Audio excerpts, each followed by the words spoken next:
Welcome to my new class. और पिछले class में हमने ये देख लिया था कि पोल्स कैसे निकालते हैं और उसके बाद से हमने ये देख लिया था कि रेसिड्यू कैसे निकालते हैं। तो अब नेक्स्ट टॉपिक जो है वो है Cauchy residue theorem. Cauchy residue theorem. तो देखो कॉची रेसिड्यू थ्योरम क्या कहता है कि अगर हमारे पास if a function f z has finite number of singularity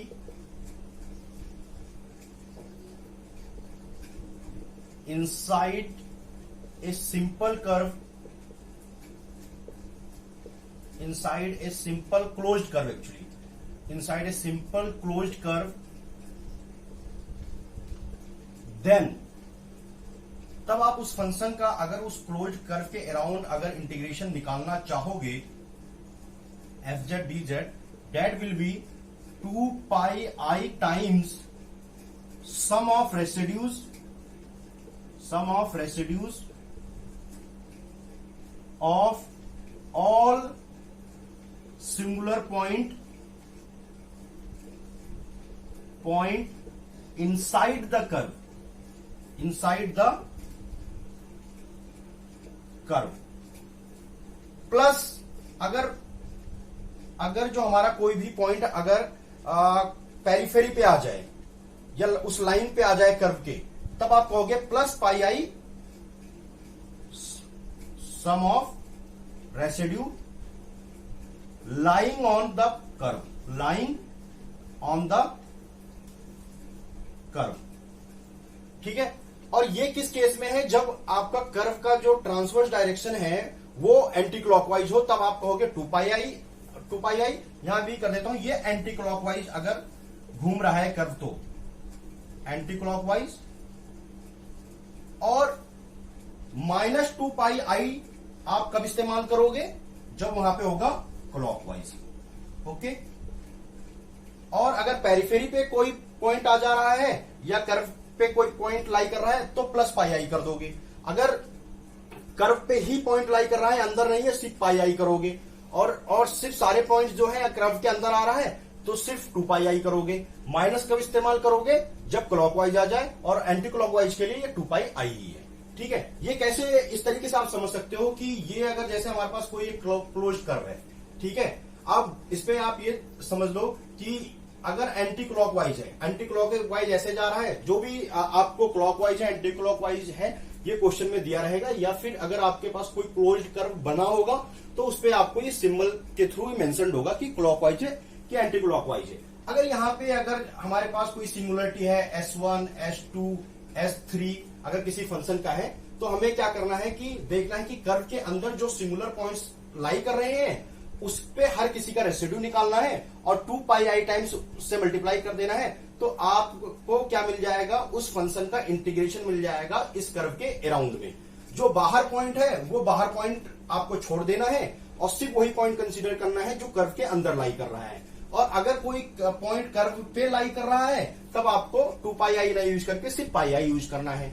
और अगर दोनों अंदर भी है और इसके कर्व पे भी लाई कर रहा है तब आप 2 पाई आई भी इस्तेमाल करोगे, प्लस पाई आई भी इस्तेमाल करोगे। तो ये था मेन की मतलब कॉची रेसिड्यू थ्योरम क्या है। ये एक्चुअली कंटूर इंटीग्रल निकालने में बहुत ज्यादा हेल्पफुल होता है। हम ऑलरेडी रेसिड्यू निकालने सीख चुके हैं और हमें क्या करना है इंटीग्रेशन के लिए, बस 2 pi I times sum of residues निकाल देना है उन पॉइंट्स पे जो पॉइंट कर्व के अंदर लाई कर रहे हैं या कर्व पे लाई कर रहे हैं, और सिर्फ हमें वो पॉइंट छोड़ देने हैं जो कर्व के बाहर हैं। तो हम कुछ क्वेश्चंस करके देख लेते हैं इस पे बेसिस।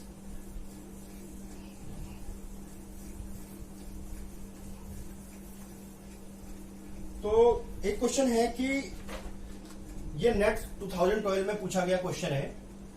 तो क्वेश्चंस बहुत सिंपल है, अगर आपको कंसेप्ट्स आ रहे हैं तो आप क्लियरली इन क्वेश्चंस को कर सकते हो।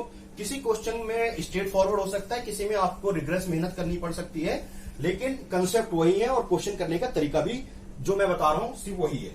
ठीक है। अब यहाँ पे एक फंक्शन दे रखा है इस टाइप से, इंटीग्रल ये निकालना है actually, z³ upon z² minus 5z plus 6, और जो कर्व दे रखा है वो इस टाइप का दे रखा है।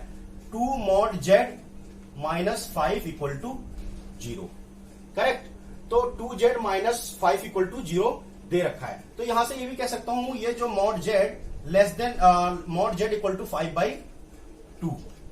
इसका मतलब क्या है कि 0 को सेंटर मानते हुए 5/2 रेडियस का मेरे पास कोई इस टाइप का एक कर्व है, और इन्होंने दे रखा है कि ये एंटी क्लॉकवाइज है। तो एंटी क्लॉकवाइज आप किस तरीके से समझ सकते हो कि ये इस डायरेक्शन में है, ठीक है, एंटी क्लॉकवाइज, और ये कर्व दे रखा है।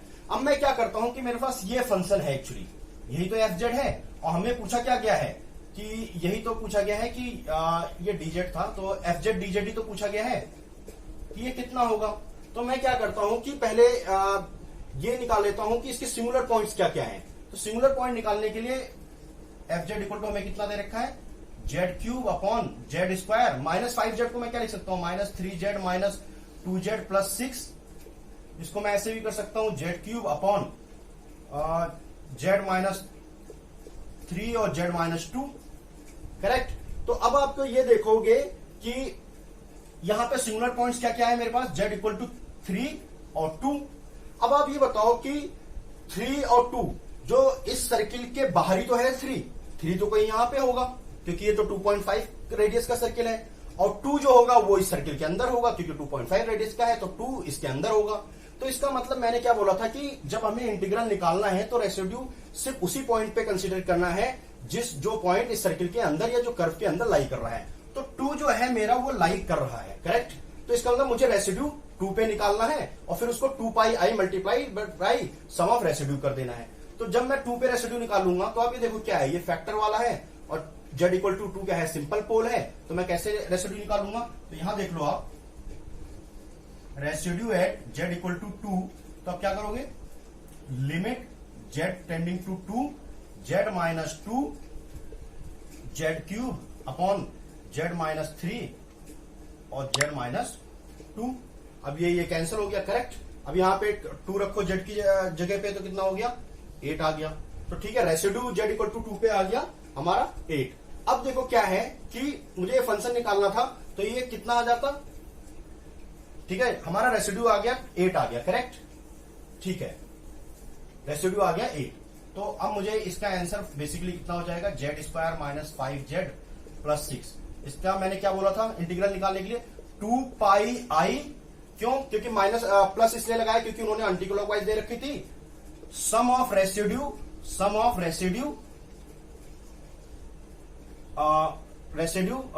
Of point lying inside circle, ठीक है। तो 2πi, और कौन सा पॉइंट लाई कर रहा था, z इक्वल टू 2, तो यहां लिख सकते हैं residue at z equal to 2, यही है। तो 2πi और इंटू कितना, residue at z equal to 2 कितना निकालता आप, 8 हो गया, तो कितना आ गया 16πi, करेक्ट। तो हमारा ये कितना आ गया है कि बेसिकली 16πi आ गया, करेक्ट। तो हमारा ये क्वेश्चन जो था, ठीक है, तो 16πi इसका आंसर आ गया। एक क्वेश्चन और करके देख लेते हैं, ठीक है। अब ये तो नेट 2012 का क्वेश्चन था और करेक्ट क्वेश्चन हो गया। तो एक बार दोबारा मैं फटाफट रिपीट कर दे रहा हूं। जब मैंने इसकी सिंगुलरिटी निकाली तो z इक्वल टू 2 और 3 निकल के आई थी। 2 जो इस सर्किल के अंदर लाई कर रहा था, इसलिए मैंने 2 पे ही रेसिड्यू निकाला। जो 2 पे रेसिड्यू आया उसको मैंने 2πi से मल्टीप्लाई कर दिया, तो मुझे इस इंटीग्रल की वैल्यू पता चल गई।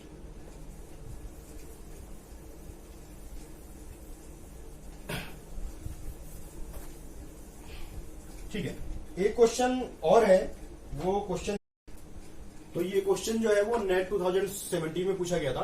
क्वेश्चन इस तरीके का था कि इसमें ऑलरेडी उसने कंटूर को दे रखा है, ठीक है। तो कंटूर को दे रखा है और हमें ये वाला इंटीग्रल जो है सॉल्व करना है, और इसके ये 4 ऑप्शंस दे रखे हैं। तो अब आपको क्या करना है, वही बेसिक कंसेप्ट इस्तेमाल करना है, और सबसे पहले हमें क्या निकाल लेना है, इसकी सिंगुलरिटी निकाल लेनी है। तो जेड स्क्वायर माइनस 1 को जब मैं 0 के बराबर रखा तो मुझे क्या मिल गया, जेड इक्वल टू 1 और -1 इसके क्या हो गए, सिंगुलर पॉइंट हो गए। अब हमें ये देखना है कि 1 और -1 दोनों जो है इस कंटूर के अंडर लाई कर रहे हैं। तो इसका मतलब है 1 और -1 दोनों पे मुझे रेसिड्यू निकालना है, और फिर उसको मैं 2 पाई आई से मल्टीप्लाई कर दूंगा तो मुझे इस इंटीग्रल की वैल्यू पता चल जाएगी। अब इसमें यह देखना है कि ये जो कंटूर है, ये कंटूर का सिंबल है टाउ, तो अब इस कंटूर में क्या है कि इस वाले में तो ये देखो क्या है, इस वाले में आप ये इस तरीके से सोचते हैं ये एंटी क्लॉकवाइज है और इस वाले में जो है ये क्लॉकवाइज है। तो इस वाले कर्व में एंटी क्लॉकवाइज है और यहां से आप इस वाले में देखो तो यहां पे क्या है, क्लॉकवाइज डायरेक्शन है। तो एक्चुअली ये दो कर्व हो गए हैं, एक कर्व यहां से शुरू होकर ऐसे जा रहा है और ये शुरू होकर के ये जा रहा है, ठीक है। 1 वाला जो है एंटी क्लॉकवाइज रीजन में जा रहा है और -1 वाला जो है वो क्लॉकवाइज रीजन में है। तो सबसे पहले हम रेसिड्यू निकाल लेते हैं। तो सबसे z=1 पे रेसिड्यू कैसे निकालोगे? z=1 जो है आपका वो सिंपल पोल है। देखो सिंपल पोल क्यों है, क्योंकि जब आप इसे z+1 z² - 1 को कैसे लिख सकते हो, z+1 और z-1 और फिर वहां से आपको पता चल जाएगा कि ये सिंपल पोल है। सीधे z² पे मत चले जाना कि ये z की पावर 2 है तो ये ऑर्डर 2 का है, एक्चुअली ये सिंपल पोल है। तो अब हम कैसे निकालते हैं? सबसे पहले मैं रेसिड्यू एट 1 निकाल लेता हूं।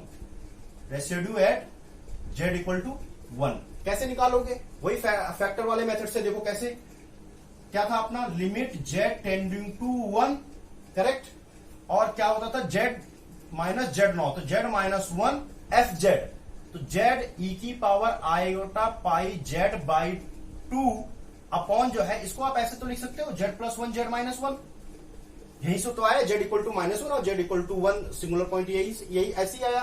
तो अब z-1 से z-1 कैंसिल हो गया। अब आपको रखना है z=1, z=1 रखो तो 1 ×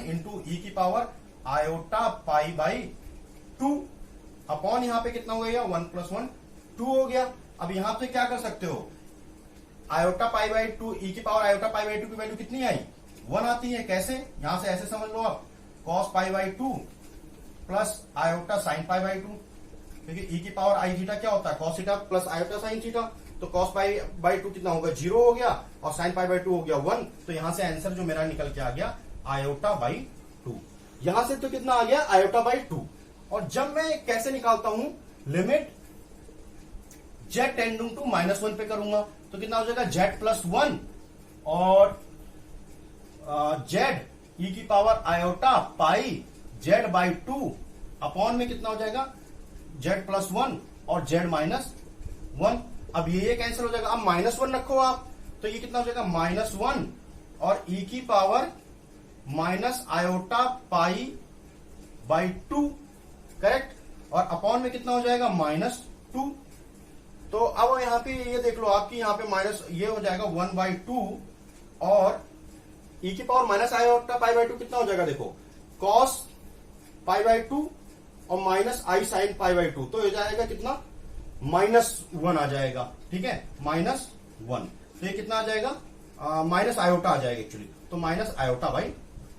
तो करेक्ट हो गया कि यहां पे मेरा z=1 पे मेरा रेसिड्यू i/2 और z=-1 पे मेरा रेसिड्यू -i/2। अब मुझे क्या करना है बेसिकली कि देखो -1 जो किस पे आ रहा है, क्लॉकवाइज वाले पे, और 1 वाले पे क्या आ रहा है, एंटी क्लॉकवाइज आ रहा है। तो आप इसको मैं मिटा दे रहा हूं, ठीक है। तो अब जो ये इंटीग्रल है, इंटीग्रल की जो वैल्यू है वो क्या आएगी, क्लॉकवाइज के लिए हम, एंटी क्लॉकवाइज के लिए क्या कहते हैं, 2 पाई आयोटा, और तो क्या लिखेंगे, रेसिड्यू एट z=-1, करेक्ट, क्योंकि z=1 पे हमारा क्या आएगा, 2 पाई आयोटा, क्योंकि एंटी क्लॉकवाइज है। और अब क्या करेंगे, -2 pi iota residue eight z=-1, क्योंकि हमें क्या करना पड़ा है, क्योंकि यहां माइनस सिंबल इसलिए आया है क्योंकि यहां पे क्लॉकवाइज है, ठीक है। अब हम कर देते हैं, रेसिड्यू एट z=1 पे कितना आया था, i/2, 2 pi iota into i/2 और फिर -2 पाई आयोटा इंटू -i/2। तो ये कितना हो गया एक्चुअली, 2 पाई आई, ये कितना हो जाएगा एक्चुअली, यहां से देख लेते हैं, 2 से 2 कैंसिल हो गया, आयोटा -पाई यहां से आ गया और 2 से 2 कैंसिल हो गया और यहां से आ गया, कितना आ गया, यहां से 2 से 2 कैंसिल हो गया और माइनस माइनस कितना हो गया, मल्टीप्लाई कर दिया तो प्लस हो गया, और आयोटा स्क्वायर कितना हो गया, -1 आ गया। तो यहां से भी माइनस पाई आ जाएगा, तो ये हो जाएगा आपका -2 पाई। तो ये वाला आंसर आ गया करेक्ट, -2 पाई आ गया। ठीक है, तो -2 पाई आंसर आ गया इसका। हाँ, तो आंसर सही है। तो 21 का जो है ये -2 पाई आंसर आ गया। तो देखो आपने क्या किया है, बस यहाँ पे दो सिंगुलर पॉइंट आए थे, 1 और -1। 1 वाले पे रेसिड्यू निकाला, -1 वाले पे रेसिड्यू निकाला। फिर 1 वाले पे आपको क्या करना पड़ा, एंटी क्लॉकवाइज था इसलिए 2 पाई आई करना पड़ा। -1 वाले पे क्या करना पड़ा, -2 पाई आई करना पड़ा। रेसिड्यू निकालने के लिए सिंपल पोल वाला मेथड इस्तेमाल किया। ठीक है, देखो रेसिड्यू इस तरीके से भी निकल सकता था, मैं आपको हिंट दे रहा हूं। अगर आप देखो इस वाले में कैसे निकल सकता था रेसिड्यू। फंक्शन मेरे पास किस टाइप का दे रखा है, एफ जो दे रखा है वो z(e⁻∗πz/2 अपॉन z²-1। तो देखो अगर आपको याद होगा तो मैंने एक और मेथड बताया था सिंपल पोल में, अगर इस फॉर्म में हो 5z/gz वाले फॉर्म में हो, और 5z जो हो वो 0 ना हो और gz जो हो 0 हो, तब आप क्या करते थे, 5z/gz@z=z0। ठीक है, कंडीशन क्या थी कि 5z जो है वो 0 ना हो और gz 0 हो। तो जो देखो यहाँ पे नीचे जब हम सिंगुलरिटी रखेंगे तो +1 या -1 रखूंगा तो ये तो 0 हो जाएगा, ऊपर 0 नहीं हो रहा है। ठीक है, ऊपर 0 नहीं हो रहा, तो आप ऐसे भी कर सकते थे। तो इसको आप ऐसे लिख सकते थे, इसको तो ऐसे ही रखते, z(e⁻∗πz/2 अपॉन ये कितना हो जाता जब आप इसका डिफरेंशिएशन करते 2z। तो देखो z से z कैंसिल हो गया, तो यहां से हमारे पास कितना बचा 1/2 e⁻∗πz/2। अगर एक बार 1 अगर हमें 1 पे निकालना होता तो यहां पे कितना रख देते 1/2 e⁻∗π/2, और -1 पे निकालना होता तो कितना हो जाता 1/2 e⁻∗π/2। तो यहां से कितना वैल्यू आ जाती है i/2 और यहां से -i/2। तो ये भी बहुत आसानी से हो जाता, आपको फैक्टर वाले मेथड से ना करना पड़ता। जहां पे आप देखो कि 5z/gz है, वहां पे आप ये मेथड भी लगा सकते हो सिंपल पोल के लिए, कि जब नीचे वाला 0 हो रहा हो और ऊपर वाला 0 ना हो रहा हो तो इसका डिफरेंशिएशन कर दो और इसको ऐसे ही रख दो, और फिर वो सिंगुलर पॉइंट्स की वैल्यू रख दो। ठीक है, तो ये क्वेश्चन जो है ये नेट 2017 में पूछा गया था और आपसे आसानी से हो सकता है। ठीक है, अब एक क्वेश्चन और देख लेते हैं जो नेट 2016 में पूछा गया था। तो क्वेश्चंस जितने भी नेट में पूछे गए हैं सब आपके बेसिक कंसेप्ट से हो सकते हैं, थोड़ा सा मेहनत किसी में ज्यादा किसी में कम हो सकती है और कुछ नहीं। तो ये वाला क्वेश्चन देखते हैं ये किस तरीके से है। क्वेश्चन है 1/2 पाई iota e⁻⁴z-1 upon cos hyperbolic z -2 sin hyperbolic z dz। ये है क्वेश्चन। ठीक है, अब हमें क्या करना है, सबसे पहले सिंगुलरिटी निकालनी है। ठीक है, तो सिंगुलरिटी निकालनी है कि z के किस वैल्यूज के लिए ये डिनोमिनेटर मेरा 0 हो रहा है। तो सबसे पहला जो मैं काम करूंगा वो मैं क्या करूंगा, इस फंक्शन को थोड़ा सा i के फॉर्म में ट्रांसफॉर्म करना चाहूंगा। कैसे, e⁻⁴z-1 upon cos hyperbolic z को आप क्या लिख सकते हो, e⁻z plus e⁻−z/2 minus sine hyperbolic z को क्या लिख सकते हो, 2e⁻z माइनस e⁻−z/2। तो मैं ये 2 और 2 को कैंसिल कर देता हूं और ये सिर्फ मेरा इतना बचा। करेक्ट, तो इस वाले फंक्शन को मैं क्या लिख सकता हूं, और 1/2 पाई आयोटा। अब ये देखो 2 इधर अंदर मल्टीप्लाई कर दो, वो 2 ऊपर चला जाएगा, e⁻⁴z-1 अपॉन में जब आप इधर करोगे ये तो कितना हो जाएगा -2e⁻z और e⁻z। तो ये कितना हो जाएगा, एक्चुअली क्या बन जाएगा, ये e⁻z plus e⁻−z minus 2e⁻z minus 2e⁻−z, ये बन जाएगा। तो देखो क्या है, e⁻z और माइनस 2e⁻z कितना हो जाएगा, यहां से इस वाले फंक्शन को और थोड़ा एलोबरेट हो जाएगा, 2e⁻⁴z माइनस 1 अपॉन में कितना हो जाएगा ये, अच्छा माइनस माइनस यहाँ पे प्लस भी हो जाएगा। ठीक है, ये ठीक है, ठीक है, तो ये कितना हो जाएगा 3e⁻−z माइनस e⁻z। तो ये हो गया मेरा फंक्शन, कुछ इस टाइप का आ गया। तो फाइनल फंक्शन जो है मेरा ये है, इस फंक्शन को मैंने इस फंक्शन में ट्रांसफॉर्म कर दिया। तो अब मुझे क्या करना है, कंडीशन ऑफ सिंगुलरिटी निकालना है, तो इस पॉइंट को मुझे जीरो करना पड़ेगा। तो मुझे जेड के किन वैल्यूज के लिए ये सिंगुलर पॉइंट दे रहा है वो हमें पता चल जाएगा। तो कंडीशन ऑफ सिंगुलरिटी के लिए मुझे डिनोमिनेटर को जीरो के बराबर रखना है। तो आप ये देखो 3e की power minus z minus e की पावर जेड इक्वल टू मैं जीरो रखूंगा। तो ये कितना हो जाएगा 3e की power minus z equal to e की पावर जेड। तो आप ये कितना हो जाएगा 3 इज इक्वल टू ई की पावर 2z, करेक्ट। तो ये भी कह सकते हो आप 2z is equal to log of 3, तो z equal to half of log of 3, ठीक है। अच्छा, इस क्वेश्चन में एक चीज ये भी दे रखा था, मैंने बताना भूल गया था कि यूनिट सर्किल दे रखा है। यूनिट सर्किल दे रखा है, इसका मतलब कि ये रेडियस 1 का कर्व दे रखा है और एंटी क्लॉकवाइज दे रखा है। इस क्वेश्चन में दे रखा है एंटी क्लॉकवाइज भी दे रखा है, ठीक है, एंटी क्लॉकवाइज दे रखा है। और अब ये देखो हाफ लॉग 3 की जो हाफ और लॉग 3 की जो वैल्यू है, हाफ ln3 जो है उसकी वैल्यू जो है वो 1 से कम ही आती है, क्योंकि log 3 की वैल्यू आप देख करके और हाफ से अगर मल्टीप्लाई कर दोगे तो वो 1 से कम ही आएगी। तो इसका मतलब है कि वन सर्किल का जो हमारे पास कर्व था उसके अंदर ही हाफ log 3 आ रहा है। तो इसका मतलब है कि मुझे सिंगुलरिटी जो है इसी पे निकालनी है। अगर ये बाहर आता वन सर्किल के बाहर, तो इसका रेसिड्यू कितना हो जाता, हमें निकालने की जरूरत ही नहीं थी, क्योंकि ये सर्किल के बाहर है तो रेसिड्यू जीरो आ जाती, तो ये पूरी इंटीग्रल की वैल्यू ही जीरो आ जाती, करेक्ट। पूरी इंटीग्रल की वैल्यू जीरो आ जाती अगर ये हाफ log 3 उस सर्किल के बाहर आता, क्योंकि सर्किल के अंदर कोई भी पॉइंट है ही नहीं ऐसा जिसमें मुझे रेसिड्यू निकालना पड़े। लेकिन यहाँ पे क्या है, हाफ log 3 जो है वो इस सर्किल के अंडर में आ रहा है, तो इसका मतलब है कि मेरा जो ये सिंगुलर पॉइंट है मुझे इस पे रेसिड्यू निकालना है, करेक्ट। तो मुझे z equal to half log 3 पे रेसिड्यू निकालना है। तो अब देखो क्या है कि सिंपल पोल है z equal to half log 3। तो हम इसे कैसे करेंगे, तो मैं इसको यहां पे बता दे रहा हूं कि कैसे करेंगे। हमारे पास अब फंक्शन जो है वो इस टाइप का था 1/2 पाई आयोटा, और ये फंक्शन था 2e की पावर 4z माइनस 1/3e की power minus z minus e की पावर z। अब आपको ये मैं बता दूं कि जब z equal to half log 3 आप यहां रखते हो तो ये तो मेरा जीरो बन जा रहा है और ये जीरो नहीं बन रहा है। तो कौन सा वाला फॉर्म आ गया, फिर से देखो 5z अपॉन gz।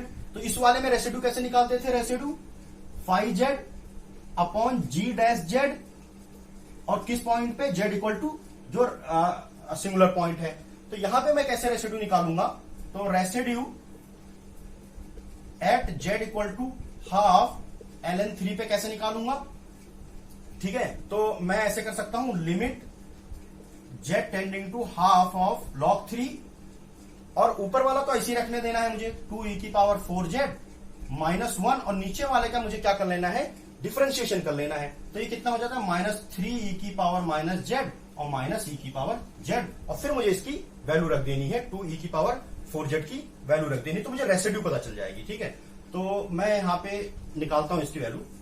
अब यहां पे यह देखो 2e की पावर 4 और हाफ z की जगह into half log 3 minus 1 upon minus 3, ठीक है। ये था 2, इसके 2 जो है ये ऐसे था, ब्रैकेट में 2 बाहर ही था, ठीक है। माइनस 3 e की पावर माइनस z कितना है, half of log of 3, correct, minus e की power half of log of 3। देखो, ठीक है। अब यहाँ पे बहुत ही स्टेप बाय स्टेप चलना है, वरना आपको यहाँ पे कहीं प्लस माइनस की दिक्कत होगी तो पूरा क्वेश्चन आपने जो इतनी मेहनत की है सब बेकार हो जाएगा, ठीक है। देखो 2 से 2 कैंसिल हुआ। अब ये 2 ln3 को आप क्या लिख सकते हो, ln3 का स्क्वायर लिख सकते हो, ठीक है। और ln से e कट जाएगा तो यहाँ पे कितना हो जाएगा 3 का स्क्वायर 9 माइनस 1 8 इंटू 2 16, करेक्ट। अब यहां पे आप देखो, ठीक है, e की पावर माइनस हाफ है तो ln 3 की पावर माइनस हाफ हो जाएगा और e कैंसिल हो जाएगा, तो माइनस 3 और इंटू 3 की पावर माइनस हाफ। 3 की पावर माइनस हाफ को आप क्या लिख सकते हो, 1/√3 लिख सकते हो, 1/√3 लिख सकते हो। अब √3 से 3 कैंसिल करोगे तो सी पॉसिटिव मेरा क्या बचेगा, √3 बचेगा यहां पे, करेक्ट, ठीक। ऐसे ही यहां पे आप जो करोगे तो ln 3 की पावर हाफ हो जाएगा, तो यहां पे भी मेरा अंडर रूट 3 बचेगा। तो यहां से कितना हो जाएगा, मेरे पास आएगा -8 अपॉन अंडर रूट 3 निकल के आ गया। तो इसका मतलब रेसिड्यू मेरा कितना निकल के आ गया, -8 अपॉन अंडर रूट 3 मेरा रेसिड्यू निकल के आ गया था। ठीक है, -8 अपॉन अंडर रूट 3 जो है रेसिड्यू निकल के आया। तो अब मैं क्या कर सकता हूं, यहीं पे चले जाओ आप। तो ये कहता 1 अपॉन, यहां पे dz भी था, 1/2 पाई आयोटा इंटू इस वाले इंटीग्रल की जगह मैं क्या लिखूंगा, एंटी क्लॉकवाइज में देखा 2 pi iota into sum of residues, वो कितना आया था -8/√3। करेक्ट। अब यहां से ये कैंसिल हो गया और सीधे मेरा आंसर आ गया -8/√3। यही आंसर है। ठीक है, तो यहां पे थोड़ा सा रिग्रेस मेहनत करनी पड़ी, लेकिन क्लियरली आंसर आ गया। ठीक है, हमने क्या किया, इस वाले फंक्शन को क्या निकाल दिया, सिंगुलरिटी निकाल दिया, हाफ ln 3। इसी सिंगुलरिटी पे मैंने क्या निकाल दिया, रेसिड्यू -8/√3। तो 1/2 पाई आयोटा ऐसे ही रहेगा। इस वाले इंटीग्रल की जगह मैं क्या लिखता हूं, 2 पाई आयोटा इंटू रेसिड्यू, दो ऐसे कर दिया तो मेरा -8/√3 आंसर आ गया। थोड़ा सा लंबा था, लेकिन आपसे हो सकता है, क्योंकि कंसेप्ट जो है बिल्कुल वही है, बस मैथमेटिक्स में प्लस माइनस का आपको बहुत ही क्लियरली ध्यान रखना होगा। ठीक है, करेक्ट।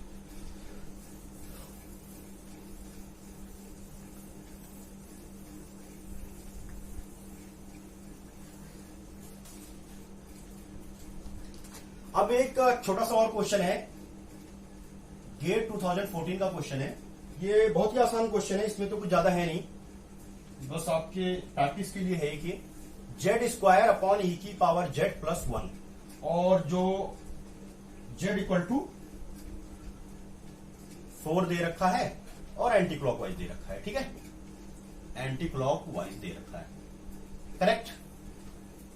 अब आपको देखो सिंपली क्या करना है, सबसे पहले क्या निकालना है, रेसिड्यू निकालना है। रेसिड्यू के लिए आप क्या करोगे, e की पावर z+1 = 0, e की पावर z = -1। अब यहीं पे थोड़ा सा आपको मैथमेटिक्स आनी इसलिए भी बहुत जरूरी है, क्योंकि उसके बिना आपका काम नहीं हो पाएगा। तो आप बार बार देखोगे कि कैसे ये कैलकुलेशंस हो रहे हैं। तो e की पावर z = आप इसे ये भी तो लिख सकते हो, e की पावर आयोटा 2n+1 पाई। अब आप देखोगे कि ये कैसे हुआ है, खुद से देखना एक बार। n = 0, +-1, +-2 के लिए ये है।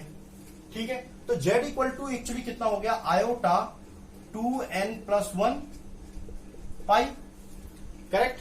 अब आप ये देखो कि n = 0 जब आप रखते हो, n = 0, तो z की वैल्यू क्या आई, आयोटा पाई। और n = आप क्या रखते हो, 1 रखते हो। n = 1 रखते हो तो कितना हो जाएगा, 3 आयोटा पाई आएगा। और n = अगर आप -1 रखते हो तो क्या आएगा, n = -1 रखते हो तो आपका आएगा आयोटा पाई। ठीक है, तो n = -1 भी रखा तो -1 रखा तो आया आपका माइनस आयोटा पाई आया एक्चुअली। ठीक है, क्योंकि हाँ ठीक है, माइनस आयोटा पाई आया। तो आपको देखो कि यहाँ पे 3 वैल्यूज आ गई। यहाँ पे n = 0 पे ये आया, n = 1 पे ये आया, और n = -1 पे जो है वो माइनस आयोटा पाई आ गया। अब सर्किल मेरा क्या है, 4 रेडियस का है,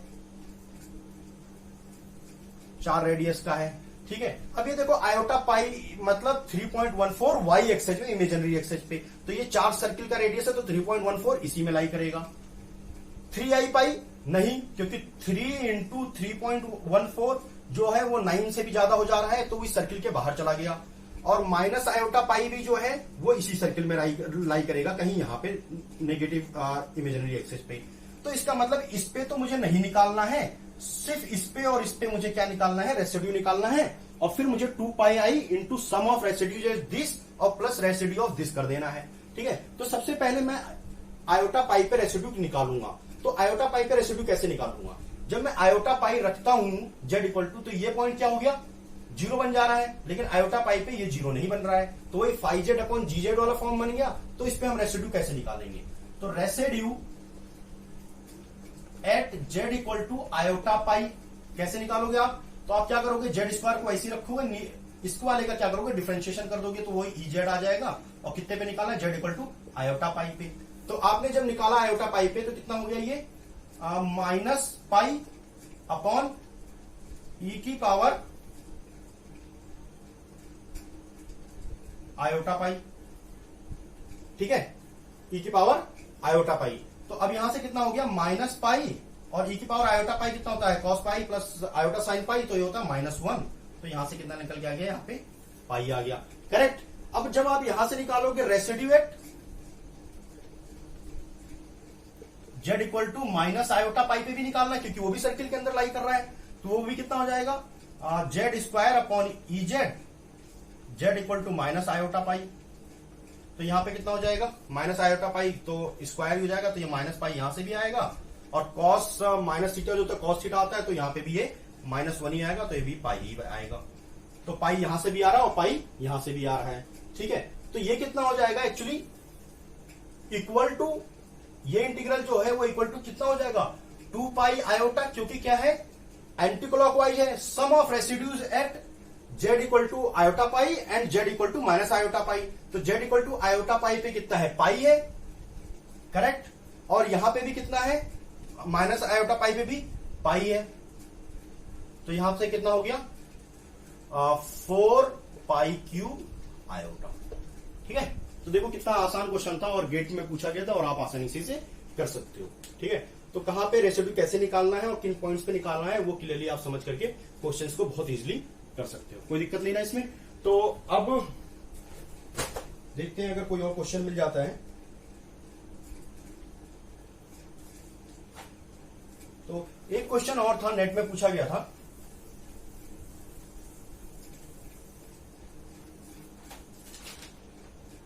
हाँ क्वेश्चन कुछ इस तरीके का था, ठीक है।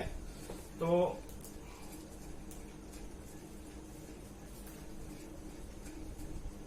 नेट 2014 में क्वेश्चन पूछा गया है, ये कर्व दे रखा है z इक्वल टू हाफ की सर्किल का हाफ सर्किल रेडियस दे रखा है, और क्वेश्चन क्या है इंटीग्रल इसका निकालना है dz upon sine square z, इसका हमें इंटीग्रल निकालना है।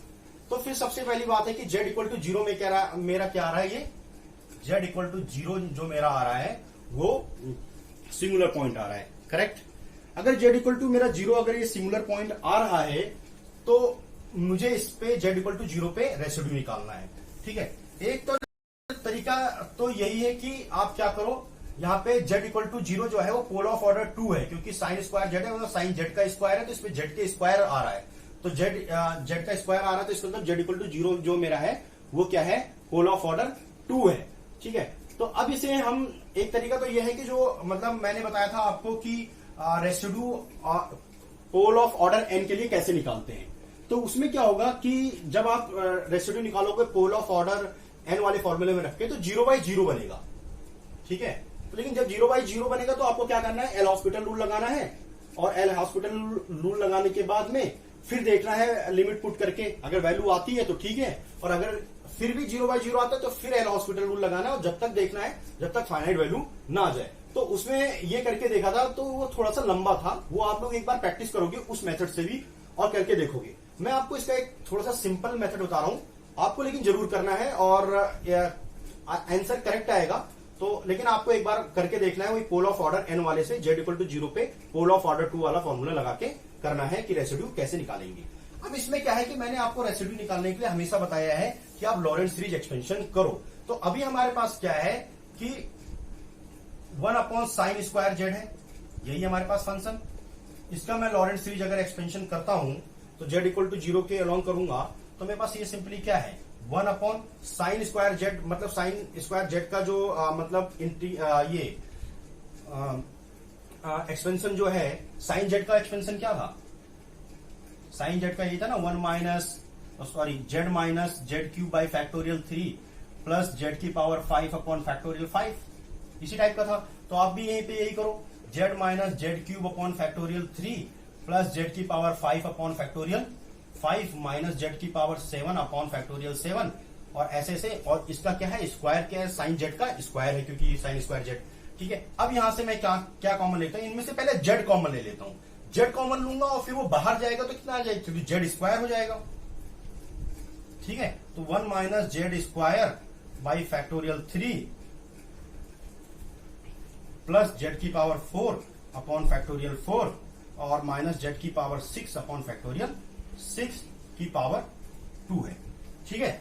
अब क्या करना है हमें, देखो यहां पे कि अब क्या करना है, इसको आप ऐसा भी तो कर सकते हो कि 1/z² तो ये ऐसा ही है, और इसको उठा के ऊपर ले जाओ तो वो कितना बन जाएगा, 1 - z² by factorial 3 plus z⁴ upon factorial 4, और ऐसे ही चलता चला जाएगा, और इसकी पावर -2।